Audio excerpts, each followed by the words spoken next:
Have you ever stayed quiet about something you really wanted to do, just because you were afraid of how others might look at you?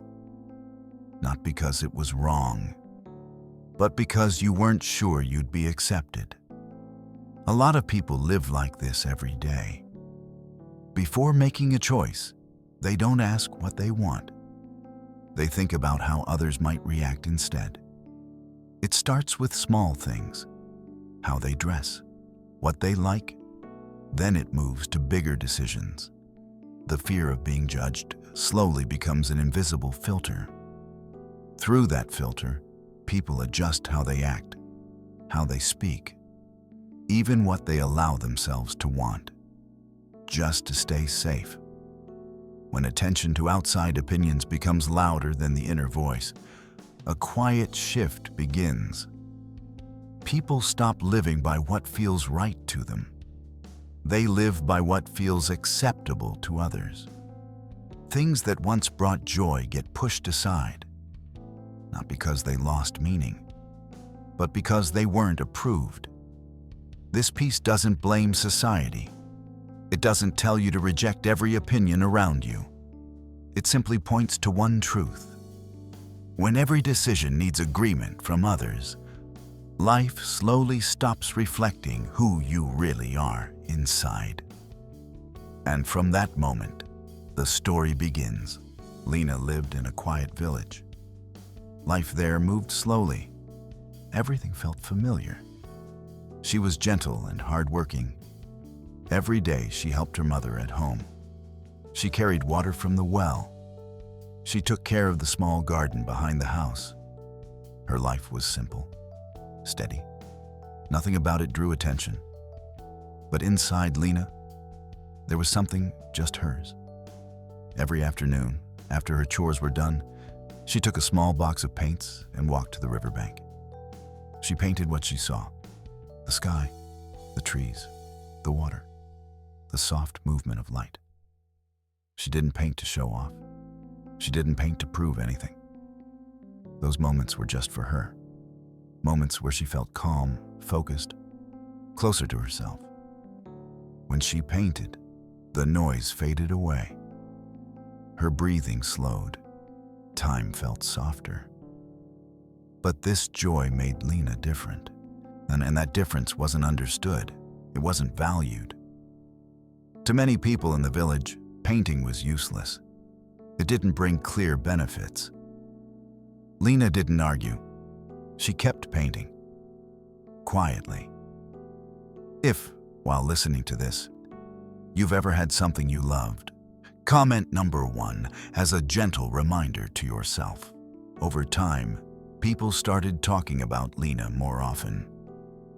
At first, it was just a few casual comments. Then the same remarks kept coming back. Some people laughed softly. They said painting was just a pastime. Others were more direct. They said it was useless, that it wouldn't help her future. Even people she knew told her to be more realistic, to spend her time on things that were more useful. Lena didn't react. She didn't argue. She didn't explain. She stayed quiet and kept doing what she had always done. But words don't disappear once they're spoken. They stay. Little by little, they settle into the mind. Every time she heard them, Lena started to wonder if she was wrong. The confidence she once had began to shake. Not because she stopped loving painting, but because she began to doubt her own feeling. In the end, when after being openly mocked one day, Lena came home and put the paint box away. That decision wasn't sudden. It wasn't emotional. It was the result of pressure building over time. Quiet criticism slowly wore down her trust in herself, until giving up felt like the right choice in that moment.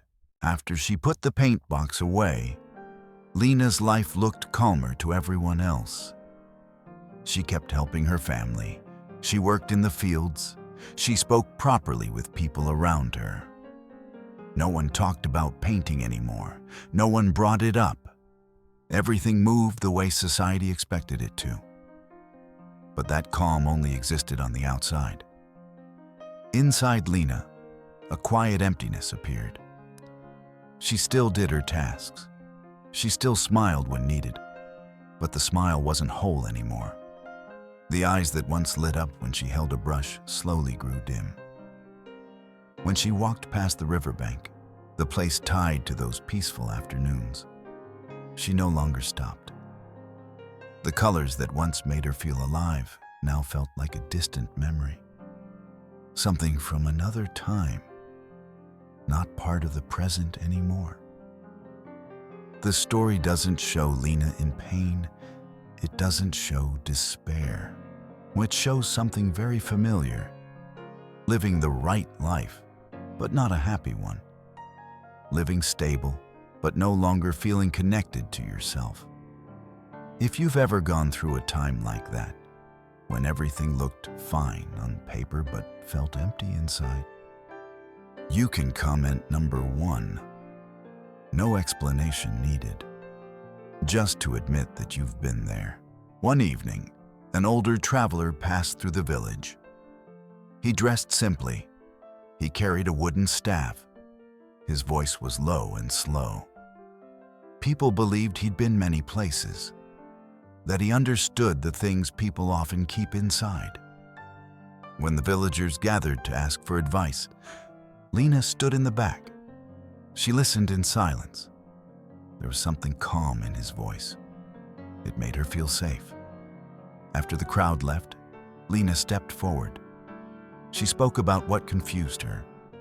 She said she once loved painting, but constant criticism made her doubt herself. The traveler didn't answer right away. He pointed to the trees in the distance and asked if she could hear the wind. Lena listened. She nodded.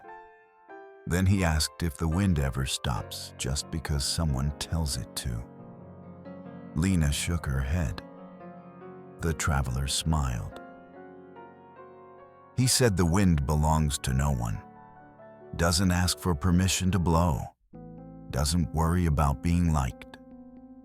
By comparing people to the wind and to falling leaves, he helped Lena see something clearly. She had let other people's opinions choose her direction. His words didn't push her. They didn't demand anything. They quietly opened a new way of seeing, a different view of freedom, and of who she really was. That night, Lena couldn't sleep. The traveler's words stayed with her, not loud, but clear. When the first morning light touched the sky, Lena quietly took out her old paint box and stepped outside. The village was still quiet. Birds were starting to sing. The river was calm. She sat by the river and began to paint again. She painted slowly. No rush. No thought about who might see it. Someone walked by and whispered that she was painting again. This time, Lena didn't stop. Those words no longer reached her the way they used to. As she focused on each brushstroke, she felt the joy she had lost slowly coming back. She wasn't trying to prove anything. She wasn't waiting for approval. She was just doing what felt right to her. Over time, some of the people who once mocked her started looking at her paintings differently. But that wasn't the point. What mattered was this. Lena had found her way back to herself. The story ends with a simple truth. People will always have opinions. But only when we stop living for outside approval does life truly reflect who we are on the inside.